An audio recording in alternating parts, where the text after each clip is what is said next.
Comme ça, c'est bien, non? Ouais. Bonsoir, YouTube. Ça fait un petit temps qu'on s'est plus vu. Peut-être il y a la plupart des gens d'entre vous qui vont se dire: oh putain, pourquoi elle est là? Je suis là pour vous raconter ma vie parce que j'avais envie de reprendre ma chaîne YouTube depuis tout le temps que j'ai arrêté en fait. Et j'avais des histoires à vous raconter. Genre, bêtement, l'autre jour, je parlais avec ma pote Margot. Et il se passe tellement de choses dans ma vie en ce moment que je me dis. Enfin, non, c'est elle qui me l'a dit. Elle me fait: Raph, tu devrais, genre, raconter ta vie sur YouTube et, genre, raconter ces histoires-là parce que, genre, il t'en arrive tellement des histoires de merde que, genre, ça pourrait faire rire les gens. Et justement, enfin, je me dis, il se passe tellement de choses dans ma vie qui est horrible. Et je me dis, il faut que je fasse, genre, une série sur ma chaîne YouTube où je raconte ma vie de merde. Du coup, ce sera le premier épisode de MVDM, ma vie de merde. C'est de la merde. Vous allez me dire, le surnom c'est de la merde, mais en même temps ma vie aussi. Du coup, ça va être MVDM saison 1, épisode 1. Je vais allumer une bougie. S'il vous plaît. So, installe-toi ma biche. Prends un truc à graille, parce qu'avec moi, on est comme chez soi. On va allumer une petite bougie. Ah! Et c'est allumé. On peut commencer la vidéo.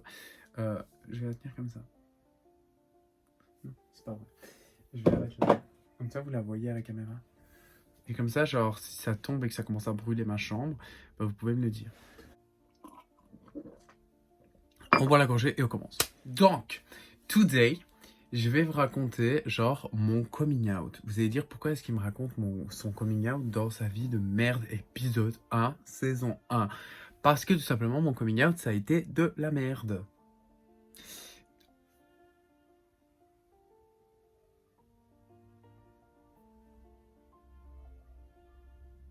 Mon nez, il est énorme, mais c'est genre horrible.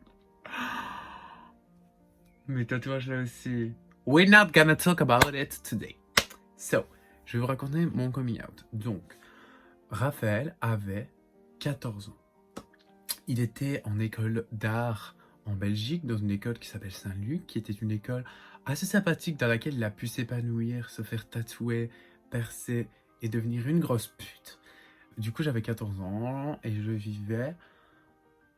j'étais dans la période où je commençais à me découvrir. Ok? Et genre, je chattais beaucoup sur internet avec des mecs et tout. Et genre, j'ai rencontré un mec sur internet nommé Sachet. Il s'appelait pas Sachet, mais je vais dire Sachet parce qu'on sait jamais s'il regarde cette vidéo. Il va dire: ouais, Starfoula, droit d'auteur. La vidéo, elle va avoir vu de quoi tu parles, tu vois.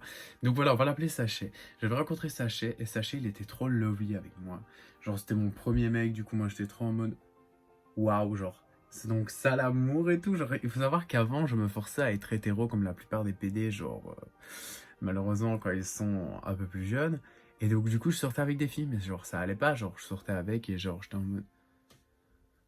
Je m'ennuyais, vous voyez. Genre, j'avais aucun feeling, j'étais avec elle juste pour qu'elle me paye de la bouffe à midi, vous voyez. Et genre, du coup, j'étais en couple avec Sachet. On s'était mis en couple sur internet, on s'était rencontrés, je sais plus sur quoi, je crois que c'était sur Facebook. Et cette histoire avait été très vite. Et bébé Rafa de 14 ans, con comme il est, enfin non, peut-être pas, genre j'ai envie de dire, faut tous faire des erreurs dans la vie. Et genre il m'a proposé qu'on se voit le week-end. Et genre moi j'étais en mode, oh, ça va être trop bien, mais par contre faut que je trouve une excuse pour ma mère. Maman, je suis désolé si tu regardes cette vidéo, mais genre, je l'adore, hein, mais c'est juste qu'elle est fort...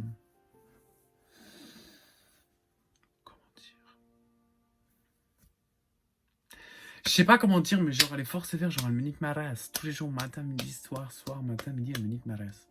Et du coup, j'avais trouvé une excuse, j'avais sorti une excuse en mode ouais, faut que j'étudie pour mes examens, faut que j'achète une pote et tout. Parce qu'il faut savoir qu'il habitait pas tout près de chez moi, genre je devais prendre le train et tout pour aller chez lui. Du coup, vendredi, après les cours, je suis super content, je suis en mode je vais voir Sachet, genre j'étais trop happy. Du coup, bah, je prends le train et tout. Après les cours, j'arrive là, je le vois. Genre, trop beau le mec. J'étais en mode, ok, c'est pas fake. J'étais trop, genre, j'ai trop ma meilleure vie. Du coup, on arrive là. Il me présente un peu la ville, parce que la ville où il habitait, genre, j'avais jamais été. Genre, on fait un peu les magasins, on va boire un verre dans un bar. À 14 ans, J'étais en mode calme-toi sur la bière, je suis encore trop jeune, j'arrive pas trop à apprécier le goût encore. Et du coup, bah, tout se passe bien. Et puis moi, je me dis, on va aller chez lui. Donc du coup, on prend le bus, je le suis et ça. On joue à des potes à lui qui sont très bizarres. Et on va chez sa meilleure pote. Et je vais arrêter de me mettre comme ça parce qu'on voit mon nez, c'est horrible. Du coup, je vais rester fixe comme ça. Et on va chez sa meilleure pote qui, elle, faisait une soirée parce que ses parents n'étaient pas là. Du coup, moi, je fais, bah, ok, c'est pas grave. Genre, je suis avec Saché, je m'en fous. Genre, je suis pas associable et tout. Du coup, on arrive là-bas et il commence à sortir des bédos. Mais genre, moi, j'avais jamais fumé de ma vie. Genre, je savais ce que c'était parce que, bon, j'étais pas non plus enfermé dans une cave pendant 14 ans. Mais, genre, j'avais jamais fumé. Et genre, là, du coup, bah, ils commencent tous à m'influencer. Basique, basique, basique. Du coup, moi, je me sentais écrasé par 18 personnes qui étaient en mode fume, rave, fume, rave. Du coup, j'étais en mode ok, well, anyway. Je commence à fumer. Un, deux. Je voyais sur le troisième, j'étais en mode arrête. Genre, arrête, c'est la première fois, genre, je vais bader et tout. Sauf que je savais pas ce que c'était un bad. Du coup, par chance, je n'ai pas fait de bad. Mais j'étais éclaté. Hein. Genre, j'étais éclaté, sans vous mentir. Pendant tout le reste de la soirée, j'étais en mode. Du coup, j'étais chez sa pote et genre, je commençais vraiment à être dans le mal. Et là, je te dis, écoute, sachez, genre, je me sens vraiment mal et tout. Genre, faut que j'aille me coucher ou quoi. Il me fait maintenant, tracasse, moi j'ai un remède et tout ça contre la défonce. Alors moi je dis, il va me sortir des Kellogg's ou. Non. Il arrive avec une bière, il fait tiens, je fais quoi? Genre à partir de quel moment la bière, genre ça va aider? Mais genre je savais pas, j'étais trop con du coup. Bah, moi je commence à boire, à boire, à boire. Parce que genre je commence limite à cusser le truc parce que je me dis, ok, si ça peut régler les trucs, genre moi je fonce direct. Et genre je commence à cusser et là je me sens de plus en plus mal. Genre en mode, il y a tout qui se mélange dans ma tête, je comprends plus rien. Genre je suis dans un autre monde, genre je suis sur Mars ou sur Pluton. Genre je sais pas, je connais pas le nom des planètes, mais je suis ailleurs. Et genre, du coup, la soirée, elle continue de se dérouler. Et genre, le soir, on était dans le fauteuil. Genre, là, je vous raconte, mais genre, on est arrivé chez sa pote à midi. Hein. Donc, il y a genre 7-8 heures qui sont passées. Dans ma tête, c'était 30 secondes. Et du coup, bah, on arrive là, on se posait de ça. Et bah, genre, il me regarde et puis il me fait on monte. Je fais quoi? Et puis il me fait on monte tous les deux. Et moi, je fais genre, de quoi est-ce qu'il parle? Est-ce qu'il parle de la chose là? Genre, j'étais en mode ok. Du coup, on monte tous les deux, on arrive dans la chambre à sa pote. Et il se passe ce que vous êtes en train de vous dire qu'il va se passer. Ça se passe même très mal. Je vais pas trop raconter les détails parce que je pense pas que genre sur YouTube on peut parler de cul comme ça matin, midi et soir. Du coup, ça se passe très mal. Je fais ma première fois avec Sachet. C'était de la merde. C'était clairement de la merde. Du coup, bah genre on redescend en bas. Et genre là tout le monde regarde en mode moi, j'étais trop dans le mal, j'étais en mode genre sali, je me sentais trop mal. En plus, j'étais déglingué. J'étais encore déglingué d'ailleurs. Je restais déglingué pendant 3-4 jours, tellement genre j'avais consommé de Marie-Jeanne. Et bah, du coup, genre trop mal et de ça. Et du coup, je le regarde et je fais bah écoute, je crois que je vais rentrer chez moi. Et puis il me fait non, je suis désolé et tout. C'est vrai, j'ai pas trop pris soin de toi. Je fais bah non, tu t'as pas trop pris soin de moi, excuse-moi, mais à part me donner de. Voilà. Non, tu n'as pas pris soin de moi. Du coup, il me fait tracasse, on va aller chez moi. Et moi, je fais. Enfin, genre, il prend une décision d'adulte responsable. Il se cache de sa pote, genre sa pote la regarde en mode. Si, me regarde même pas dans les yeux, genre je me casse, genre je me tire de ta baraque de merde. Et là, on prend le bus pour aller chez lui. Du coup, on était dans le bus et je fais ta mère, elle est au courant que je viens au moins. Et il me fait, mais oui, tracasse, nanana, elle a l'habitude. Je fais, ok. Genre, du coup, moi, je vis ma meilleure vie de ça. Et puis, je vois sa mère qui continue de lui envoyer des messages. Vous voyez, je le vois sur son téléphone comme ça. Mais, genre, moi, je reste à côté et, genre, j'observe un peu et je vois maman, maman, maman, maman. Je suis en mode, waouh, ça pue la merde, ça. Genre, ça pue la merde. Du coup, on arrive chez lui, genre, la baraque. Un château. Genre, un truc de dingue. Le type, il était riche depuis le début et je ne le savais pas. J'étais une michto cachée du début jusqu'à la fin. Et du coup, bah, on arrive là-bas et directement, quand on passe la barrière, sa mère à la fenêtre en train de gueuler en mode ouais, Sachet, tu fais quoi là? Ça fait 2 jours que tu réponds pas à mes appels. T'es vraiment un connard. Elle commence à l'insulter et tout. Lui commence à répliquer en mode ouais, salope et tout. Moi, je suis en mode. Déjà, tu parles comme ça à ta mère? Déjà, d'où ta mère te parle comme ça? Et déjà, c'est quoi cette embrouille? Genre, moi, je suis Moi, je suis... Moi, je suis là et du coup, j'attends. Je me fais putain, je me gèle les couilles là. Vous avez pas venu nous discuter? Et sa mère qui me regarde et qui me fait t'es qui toi? Bah, je fais et genre, je voulais parler et genre là, j'allais dire je suis son cop. Sauf que là, il réplique, il fait c'est un pote. Et moi, j'étais en mode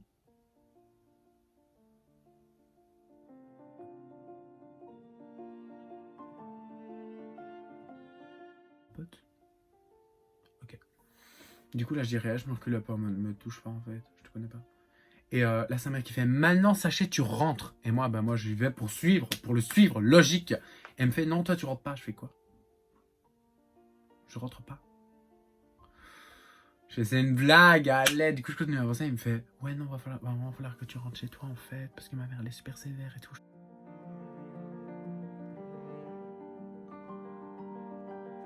Mec. Euh. Je sais même pas si y a encore des trains, il est 22h. Je suis dans ton vieux château de merde là, qui est dans la campagne. Je dois marcher jusqu'à la gare parce que je suis sûr qu'il n'y a pas de bus. Il me fait non, il n'y a pas de bus. Mais à pied, si tu marches pendant une demi-heure, tu peux l'avoir. Je fais moi, encore trop gentil, je lui donne un bisou, je fais bisous, bonne nuit, comme un con. Et du coup, bah, je me retrouve dans la forêt, à marcher 30 minutes jusqu'à la gare avec mon vieux GPS et mon téléphone qui restait plus que 20% de batterie. Et, alléluia, j'arrive à avoir le dernier train. J'arrive dans le train, je suis encore comme un con, je fais ah merci pour cette soirée, c'était vraiment super et tout, nanana, je passe un super moment avec toi. Il me répond pas. Et puis après, il me répond une demi-heure après, il me fait écoute, Raph, va vraiment falloir que tu fasses ton coming out. Moi, j'aime pas vivre caché. J'étais en mode frère, encore vivre caché, ça fait 2 semaines ensemble. Enfin bref, anyway, trop con comme je suis, je fais ok, je rentre chez moi, je fais mon coming out. Donc pour lui, alors que je n'étais absolument pas prêt. Absolument pas prêt, genre. Sur une échelle de 1 à 10, j'étais à -4. Du coup, bah, genre, je dis à ma mère, j'envoie un message, je fais oui, voilà, je suis dans le train, quand je rentre, faudra que je te dise quelque chose. Et bah, du coup, le train se passe, j'arrive chez moi, et ma mère m'attend au seuil de la porte en mode, vous voyez, genre l'air de rien, alors qu'elle sait très bien, genre que j'ai quelque chose à dire et que limite elle sait déjà ce que c'est, mais genre elle continue d'être comme ça, genre pour que moi je sois stressé encore plus et que l'anxiété elle commence à monter jusqu'au 4e étage là. Et bah du coup j'arrive là, et je fais oui, bah voilà, écoute maman, je suis gay. Et genre là elle fait genre elle a rien entendu, elle fait continue de cuisiner, continue de me servir le riz. Je fais maman, je suis gay, elle me fait. Et là il y a la larme qui tombe, vous voyez, en mode. Et je suis en mode, maman, arrête de pleurer, ouais. Elle me fait, ouais, qu'est-ce que j'ai fait de mal et tout. Je suis en mode. Alors, je suis raté. Et genre, enfin bref, du coup, comme toutes les daronnes, au début, c'est un peu chaud. Mais finalement, elle a fini par bien le prendre. Du coup, moi, tout content, j'envoie un message à, euh, à Sachet et je lui fais, j'ai fait mon coming out, babe. Et là, il me répond tout froidement. Je suis en mode. Enfin, genre, il me répond tout froidement. Il me fait, ah, super, voilà, je vais aller dormir. Ma mère m'a saoulé, bonne nuit. Je fais bah ok, bonne nuit. Le lendemain, je me lève et tout, et je vois un message. Je fais ah, il m'a envoyé un message, les messages du million du matin. Et genre, du coup, je vois le message, je vois quoi? Désolé, ça peut plus continuer entre nous, on est trop différents l'un de l'autre.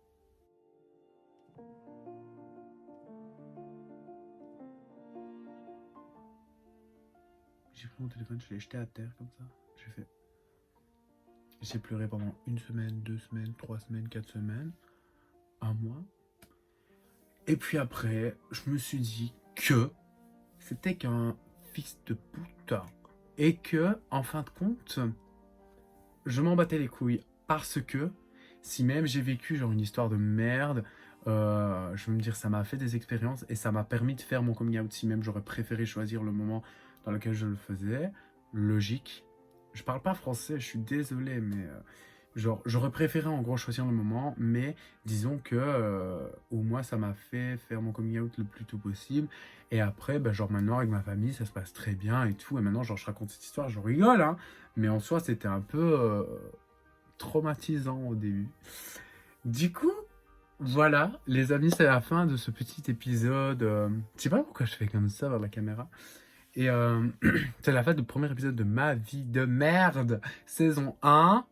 J'espère que ça vous a plu, j'espère que ça vous a fait rire. Si ça vous a pas fait rire, bah genre, mettez-le en commentaire et ne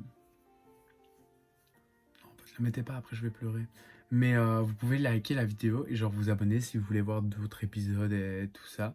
Et moi je vous dis merci d'avoir tenu une quinzaine de minutes. C'est super ma biche. Bisous.